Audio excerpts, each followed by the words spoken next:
안녕하세요. 농사의 지혜를 나누는 채널입니다.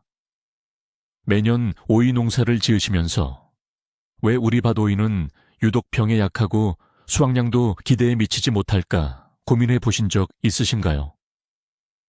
옆집은 오이가 주렁주렁 열리는데 우리 밭은 왜 그럴까요? 많은 분들이 좋은 모종, 비싼 영양제를 탓하지만 진짜 문제는 다른 곳에 있습니다.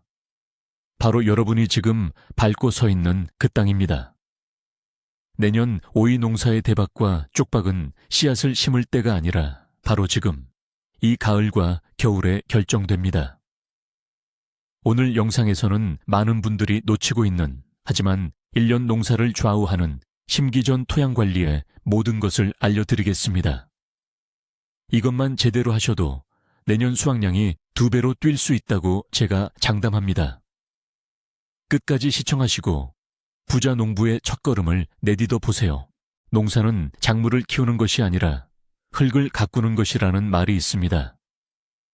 이 말은 특히 오이처럼 예민하고 많은 양분을 요구하는 작물에 더 정확하게 들어맞습니다. 오이는 생육기간이 짧고 빠르게 자라면서 엄청난 양의 물과 영양분을 땅에서 빨아 올립니다. 마치 전력 질주하는 운동선수와 같죠. 그런데 이런 선수가 영양이 불균형하고 딱딱하게 굳은 땅 위에서 달린다면 어떻게 될까요? 얼마 못 가 지쳐 쓰러지거나 부상을 입게 될 겁니다.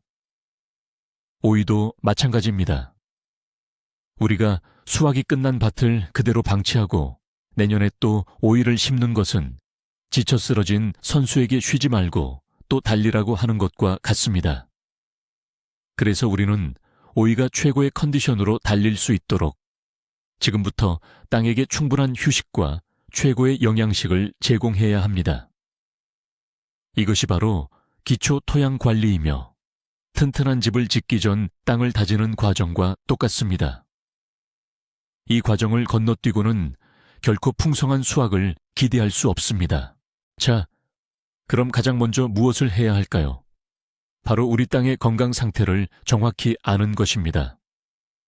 사람도 건강검진을 받듯 땅도 건강검진이 필요합니다.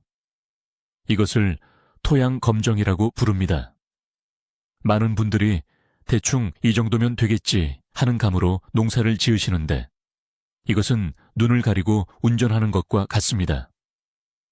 토양검정은 우리 땅의 산도, 즉 pH가 어떤지, 유기물 함량은 충분한지, 질소, 인산, 칼리와 같은 필수 영양분이 부족하거나 혹은 너무 많지는 않은지 정확한 수치로 알려주는 진단서입니다. 각 지역 농업기술센터에 방문하시면 무료 또는 아주 저렴한 비용으로 토양 검정을 받으실 수 있습니다.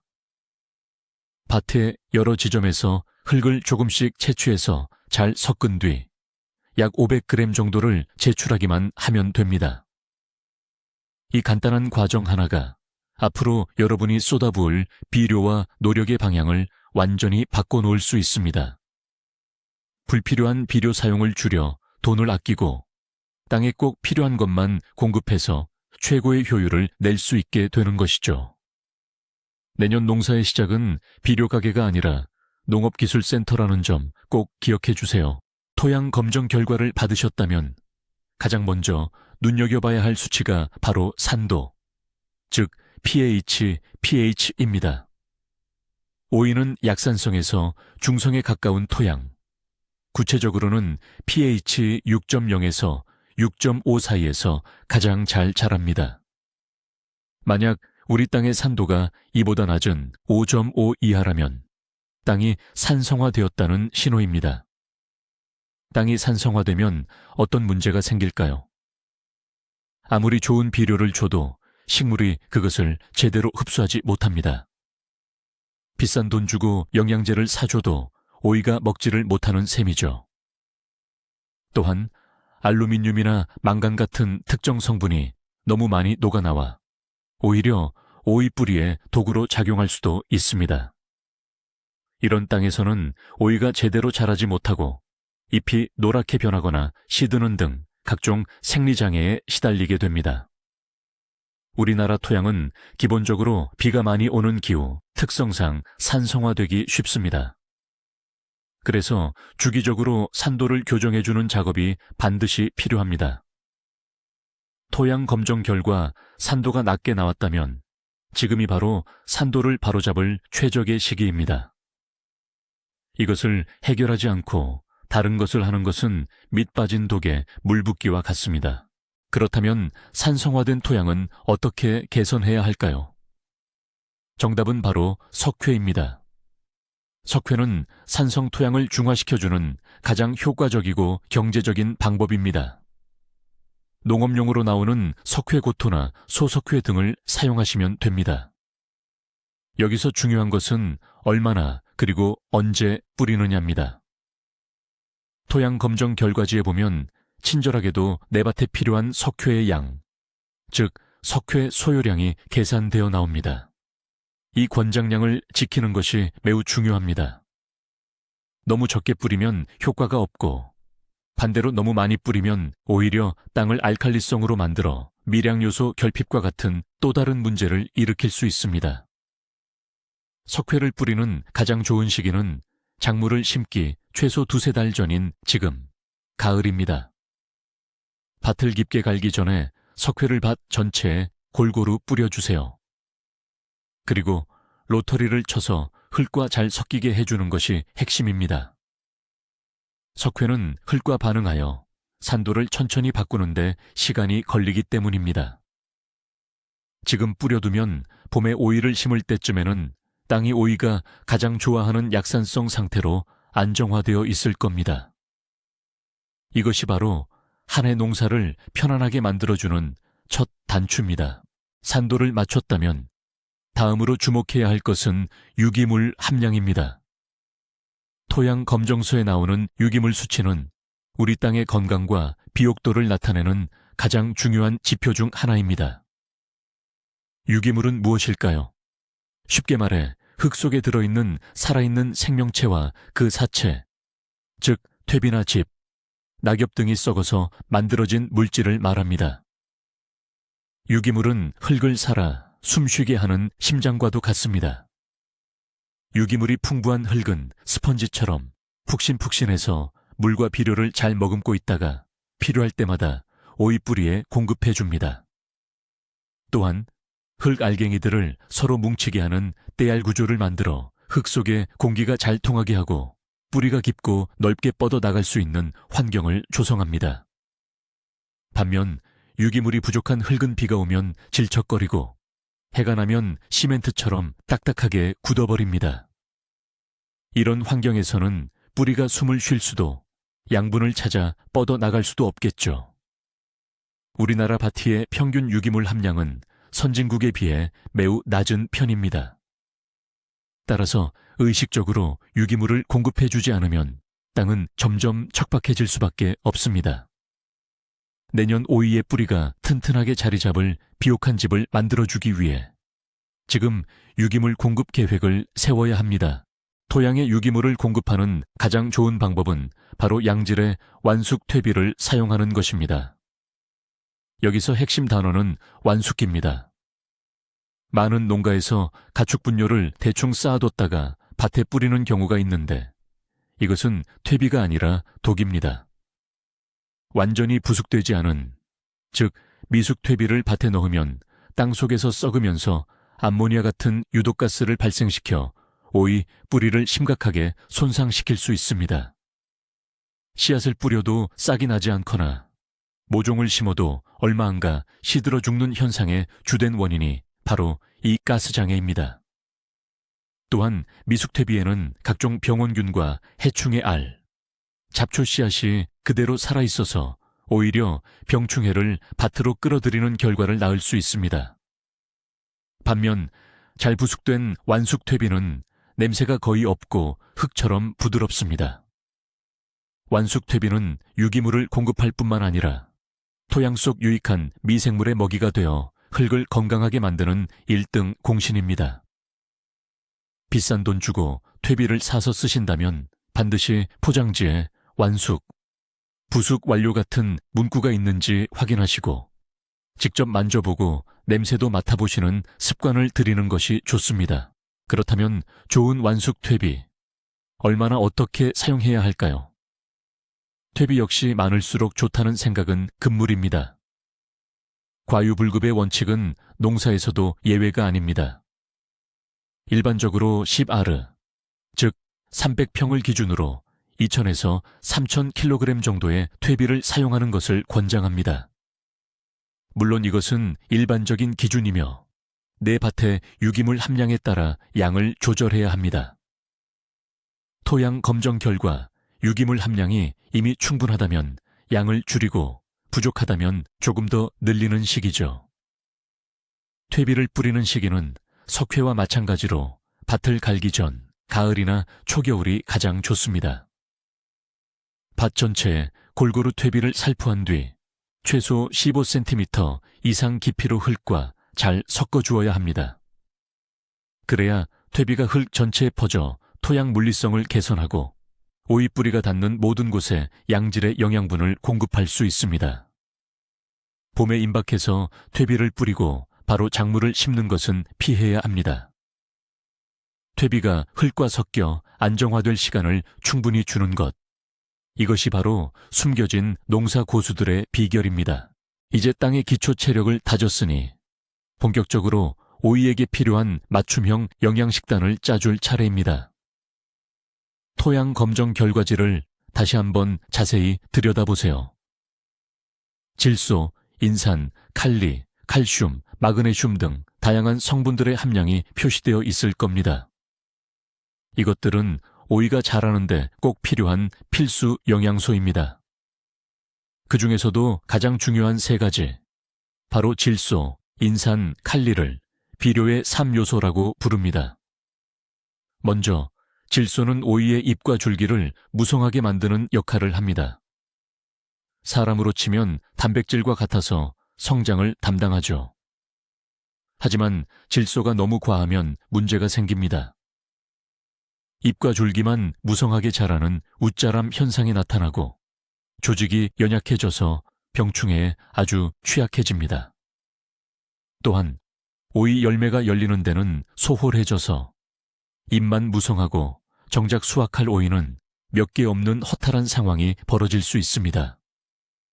따라서 토양 검정 결과에 따라 필요한 만큼의 질소 비료만 밑거름으로 사용하고 오이가 자라는 상태를 봐가면서 웃거름으로 조금씩 보충해주는 지혜가 필요합니다. 다음으로 중요한 성분은 인산입니다. 인산은 식물의 에너지 대사에 관여하며 특히 뿌리 발달과 꽃눈 분화에 결정적인 역할을 합니다. 즉, 인산이 부족하면 오이 뿌리가 제대로 뻗지 못해 초기 생육이 부진하고 꽃이 잘 피지 않아 열매 자체가 맺히기 어렵습니다. 튼튼한 뿌리와 많은 꽃, 이것이 바로 다수학의 기본 조건 아니겠습니까?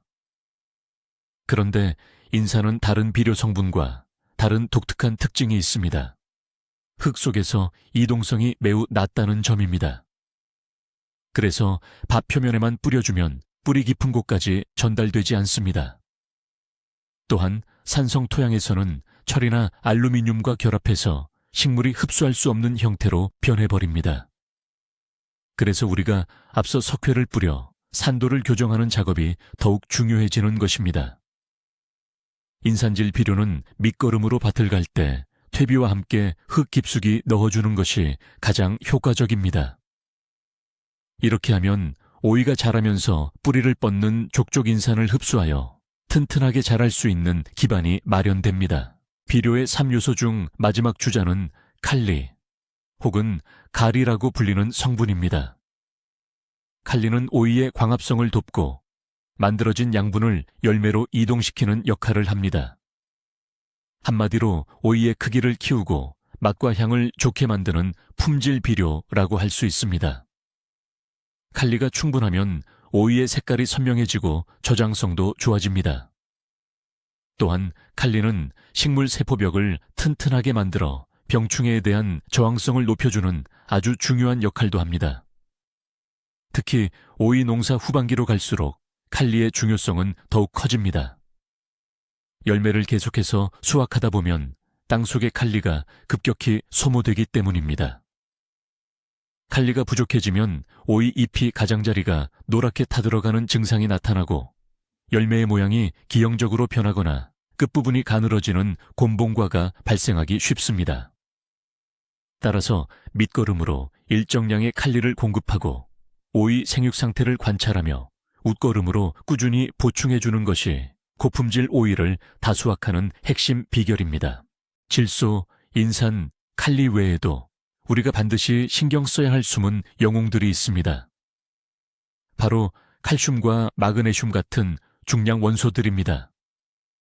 특히 칼슘은 오이 농사에서 절대 빼놓을 수 없는 성분입니다.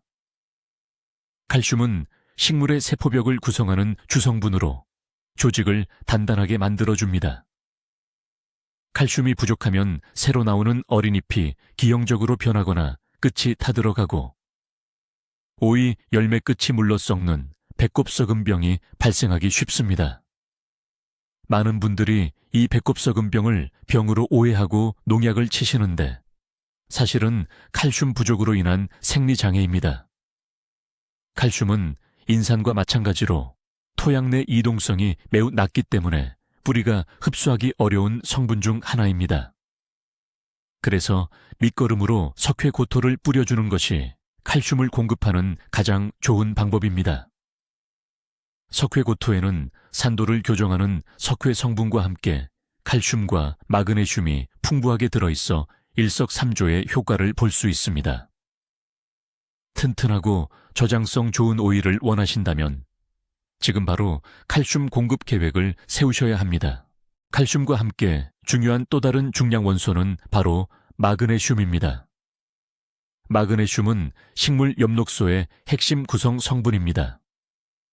엽록소는 식물이 햇빛을 이용해 양분을 만드는 광합성 공장의 심장부와 같습니다. 즉, 마그네슘이 부족하면 엽록소가 제대로 만들어지지 않아 광합성 효율이 떨어지고 이는 곧 오이의 생육 부진과 수확량 감소로 직결됩니다. 마그네슘 결핍의 대표적인 증상은 늙은 잎의 잎맥 사이가 노랗게 변하는 황화 현상입니다. 잎맥은 녹색을 유지하는데 그 사이만 노랗게 변하는 것이 특징이죠. 이는 식물이 부족한 마그네슘을 늙은 잎에서 빼내어 새로 나오는 어린 잎으로 보내기 때문에 나타나는 현상입니다. 이러한 증상이 눈에 보일 때는 이미 생육에 상당한 타격을 입은 후입니다. 따라서 예방이 최선입니다. 앞서 말씀드린 석회고토를 밑거름으로 사용하면 칼슘과 마그네슘을 동시에 공급할 수 있어 매우 효과적입니다. 토양 검정 결과를 바탕으로 내 밭에 마그네슘이 부족하다면 꼭 석회고토를 활용하여 미리 보충해 주시길 바랍니다. 지금까지 토양의 화학적, 물리적 특성을 개선하는 방법을 알아봤습니다. 이제는 눈에 보이지 않는 더 무서운 적, 바로 토양 속 병원균과 해충에 대해 이야기해 볼 시간입니다. 특히 오이처럼 한자리에서 계속해서 같은 작물을 재배하는 경우 연작장애라는 심각한 문제에 부딪히게 됩니다. 연작장애란 같은 작물을 계속 심으면 그 작물이 좋아하는 특정 양분은 고갈되고 그 작물을 공격하는 특정 병원균과 해충의 밀도는 급격히 높아져 생육이 급격히 나빠지는 현상을 말합니다. 오이의 경우 시드름병이나 덩굴쪽인병 같은 토양 전염성 병이 대표적인 연작장애입니다.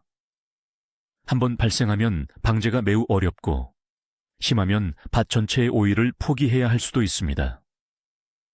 이 무서운 연작장애를 피하는 가장 근본적이고 효과적인 방법은 바로 돌려짓기, 즉 윤작입니다.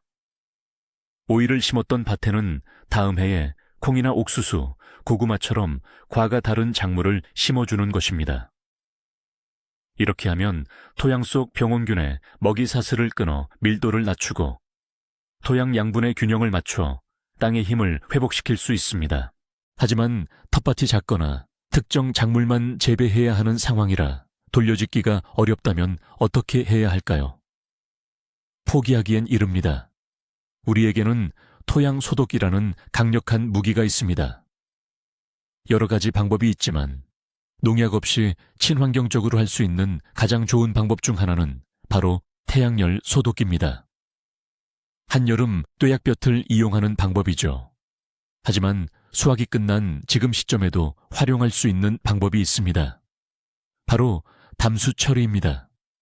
밭에 물을 가득 채워놓고 일정 기간 유지하는 방법입니다. 땅속을 산소가 없는 상태로 만들어 시드름 병균과 같은 호기성 병원균을 질식시켜 죽이는 원리입니다. 방법은 간단합니다. 밭 주변에 둑을 쌓고 물을 10에서 15cm 깊이로 채웁니다. 그리고 최소 20일 이상 물을 가둬두면 됩니다. 이 방법은 염류가 많이 쌓인 밭의 염분을 씻어내는 효과도 있어 일석이조입니다. 물론 물을 구하기 쉬운 지역에서만 가능한 방법이지만 조건만 맞는다면 매우 효과적인 토양병의 관리법이 될 수 있습니다. 내년 농사를 병 없이 깨끗하게 시작하고 싶다면 이러한 적극적인 토양 소독 방법을 고려해 보시는 것이 좋습니다.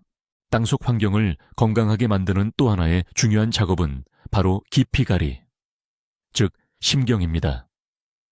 농사를 오래 짓다 보면 트랙터나 관리기 같은 농기계의 무게 때문에 땅속 15에서 20cm 아래 지점에 딱딱한 층, 경반층이 생기기 쉽습니다.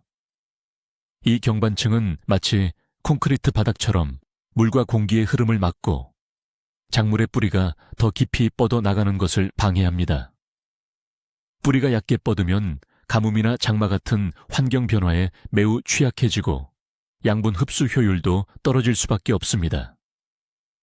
오이처럼 뿌리를 깊게 내리는 작물에게 경반층은 치명적인 장애물입니다. 따라서 2, 3년에 한 번씩은 30cm 이상 깊이로 땅을 깊게 갈아엎어 이 경반층을 깨주는 것이 좋습니다. 깊이 관리를 하면 토양의 물리성이 개선되어 물 빠짐과 통기성이 좋아지고 뿌리가 활동할 수 있는 공간이 넓어져 오이가 더욱 튼튼하게 자랄 수 있습니다. 또한 땅속 깊은 곳에 있던 양분들을 위로 끌어올려 활용할 수 있게 해주는 효과도 있습니다. 지금처럼 농항이에 시간을 내어 깊이갈이를 해두면 그 효과는 내년 오이 농사 내내 지속될 것입니다. 이제 토양의 화학적, 생물학적, 물리적 환경을 모두 개선했습니다. 그렇다면 이 좋은 상태를 내년 봄까지 어떻게 잘 유지할 수 있을까요? 여기서 등장하는 개념이 바로 녹비작물 또는 피복작물입니다. 수확이 끝난 밭을 겨우내 맨 땅으로 그대로 두는 것은 좋지 않습니다. 비바람에 의해 비옥한 겉흙이 쓸려 내려가 유실될 수 있고 잡초가 무성하게 자라 내년 봄에 골칫거리가 될 수도 있습니다. 이때 헤어리배치나 호밀, 보리와 같은 녹비작물을 파종해두면 이 작물들이 뿌리를 내려 흙을 붙잡아주고 땅 표면을 덮어 토양 유실을 막아줍니다. 또한 이 작물들은 겨울 동안에도 땅속에서 미생물과 함께 활동하며 토양 구조를 개선하는 역할을 합니다. 특히 헤어리배치와 같은 콩과 녹비작물은 공기 중의 질소를 땅속에 고정시켜주는 질소 고정 능력이 있어 천연 질소 비료 역할을 톡톡히 해냅니다. 봄에 오이를 심기 전에 이 녹비작물들을 갈아엎으면 그 자체가 훌륭한 유기물이 되어 땅을 더욱 비옥하게 만들어줍니다. 밭을 쉬게 하는 것이 아니라 똑똑하게 일하게 만드는 것, 이것이 바로 지속가능한 농업의 지혜입니다. 토양 관리의 또 다른 핵심은 물 관리입니다. 특히 오이는 물회라고 불릴 만큼 물을 매우 좋아하는 작물입니다. 생육기간 내내 꾸준한 수분 공급이 필수적이며 물이 부족하면 성장이 멈추고 열매가 쓰거나 기형과가 되기 쉽습니다. 많은 분들이 오이를 심고 나서야 물 관리에 신경 쓰지만 사실은 심기 전부터 체계적인 계획이 필요합니다. 먼저 내 밭의 물 빠짐, 즉 배수 상태를 점검해야 합니다. 물을 좋아한다고 해서 물에 잠겨 있는 것을 좋아하는 것은 아닙니다. 뿌리가 계속 물에 잠겨 있으면 숨을 쉬지 못해 썩어버립니다. 비가 많이 왔을 때 밭의 어느 부분이 유독 물에 오래 잠겨 있는지 확인하고 필요하다면 배수로를 깊게 파서 물기를 내주는 작업이 필요합니다. 반대로 가뭄을 대비한 관수시설도 미리 준비해야 합니다. 점적 호스나 분수 호스 등 내 밭 조건에 맞는 관수 자재를 미리 설치하고 제대로 작동하는지 시험 가동까지 해보는 것이 좋습니다. 물은 생명의 근원입니다. 안정적인 물 공급 시스템을 갖추는 것은 안정적인 오이 수확을 위한 가장 확실한 보험입니다. 물 빠짐이 좋지 않은 밭이라면 두둑을 만들어주는 것이 아주 효과적인 해결책이 될 수 있습니다. 두둑은 밭 표면을 주변보다 높게 쌓아 올려 작물을 심는 공간을 만드는 것을 말합니다. 두둑을 높게 만들면 몇 가지 중요한 장점이 있습니다. 첫째, 뿌리 주변의 배수를 원활하게 하여 장마철 과습 피해를 예방할 수 있습니다. 흙이 높이 쌓여 있으니 물이 옆 고랑으로 쉽게 빠져나가겠죠. 둘째, 뿌리가 활동할 수 있는 흙의 깊이, 즉 작토층을 인위적으로 확보해주는 효과가 있습니다. 뿌리가 뻗어나갈 공간이 넓어지니 당연히 생육이 좋아집니다. 셋째, 지온을 높여주는 효과가 있습니다. 특히 이른 봄에 오이를 정식할 때 두둑을 만들어주면 흙이 햇빛을 더 많이 받아 온도가 빨리 올라가므로 뿌리 활착에 큰 도움이 됩니다. 오이 두둑은 보통 높이 20에서 30cm, 폭은 한 줄 재배 시 60에서 70cm, 두 줄 재배 시 120cm 정도로 만들어줍니다. 이 두둑을 미리 만들어 놓고 비닐 멀칭까지 해두면 봄에 아주 편안하게 오이 농사를 시작할 수 있습니다. 많은 분들이 간과하지만 의외로 중요한 것이 바로 잡초 관리입니다. 특히 지금 같은 가을에 발생하는 월동 잡초들은 내년 봄에 가장 먼저 싹을 틔워 오이와 치열한 양분 경쟁을 벌이게 됩니다. 오이가 아직 어리고 약할 때 잡초는 왕성한 생명력으로 땅속의 물과 영양분을 무섭게 빨아들입니다. 또한 잡초는 각종 병원균과 해충의 서식처, 즉 월동 장소가 되기도 합니다. 밭 주변과 논두렁의 잡초를 방치하면 거기서 겨울을 난 해충들이 봄이 되면 기다렸다는 듯이 오이밭으로 날아드는 것이죠. 따라서 수확이 끝난 지금 밭을 갈아엎을 때 잡초를 최대한 제거하고 밭 주변도 예초기로 깨끗하게 정리해주는 것이 중요합니다. 만약 녹비작물을 심지 않고 밭을 비워둘 계획이라면 밭을 갈아엎은 뒤 검은색 비닐이나 부직포로 밭 전체를 덮어두는 것도 좋은 방법입니다. 이렇게 하면 흙 속의 잡초 씨앗이 빛을 보지 못해 발아하는 것을 막아주고 토양의 수분을 보존하는 효과도 있습니다. 깨끗한 밭에서 시작하는 것이 병충해와 잡초 관리 비용을 절약하는 가장 확실한 길입니다. 자, 이제 거의 모든 준비가 끝났습니다. 마지막으로 정리해 보겠습니다.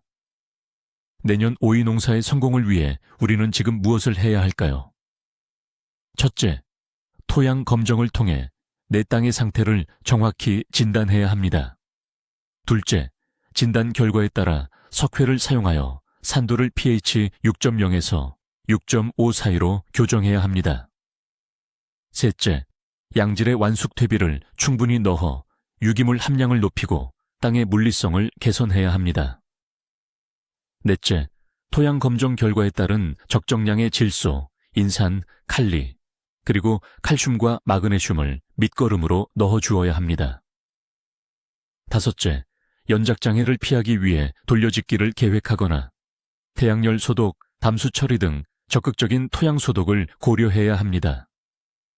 여섯째, 2, 3년에 한 번씩은 깊이가리를 통해 딱딱한 경반층을 깨주어야 합니다. 일곱째, 밭을 맨 땅으로 두지 말고 녹비작물을 심거나 비닐 멀칭을 하여 토양을 보호해야 합니다. 이 모든 과정은 서로 연결되어 있으며 어느 하나 소홀히 할 수 없는 중요한 작업들입니다. 지금의 땀 한 방울이 내년 여름 주렁주렁 열릴 오이의 밑거름이 된다는 사실을 꼭 기억해 주세요. 이 모든 과정을 하나의 시간표로 정리해 본다면 어떨까요? 먼저 수확이 끝난 직후인 지금, 바로 토양 시료를 채취해서 농업기술센터에 토양 검정을 의뢰합니다. 결과가 나오는 데는 보통 2주에서 3주 정도 걸립니다. 검정 결과가 나오면 그 처방서에 따라 석회와 퇴비, 그리고 필요한 밑거름 비료를 준비합니다. 그리고 늦가을이나 초겨울, 땅이 얼기 전에 밭에 석회와 퇴비를 골고루 뿌리고 깊이 가리를 해줍니다. 이때 배수로 정비와 같은 밭의 물리적인 정비도 함께 해주면 좋습니다. 겨울 동안에는 헤어리 배치 같은 녹비 작물을 키우거나 밭을 비닐로 덮어두어 토양을 보호하고 잡초 발생을 억제합니다. 그리고 마침내 봄이 오면 오이를 심기 약 2주에서 3주 전에 녹비 작물을 갈아엎거나 밭을 다시 한번 얕게 로터리 쳐서 부드럽게 만들어줍니다. 그리고 두둑을 만들고 비닐 멀칭을 한 뒤 땅의 온도가 충분히 오르기를 기다렸다가 건강한 오이 모종을 심는 것입니다. 어떻습니까? 복잡해 보이지만 하나씩 차근차근 따라하면 결코 어렵지 않습니다. 계획적인 농사, 과학적인 농사가 바로 성공 농사의 지름길입니다.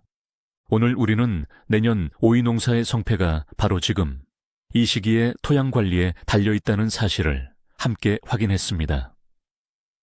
많은 분들이 봄에 좋은 모종을 심고 비싼 영양제를 주면 농사가 잘 될 것이라고 생각하지만 사실 진짜 승부는 이미 그 전에 끝나 있습니다.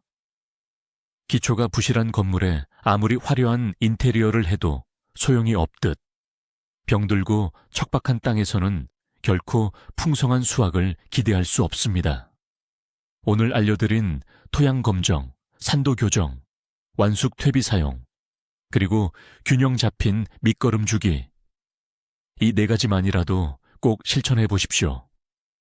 아마 내년에는 병충해도 훨씬 줄어들고 오이의 품질과 수확량도 눈에 띄게 달라지는 놀라운 경험을 하시게 될 겁니다.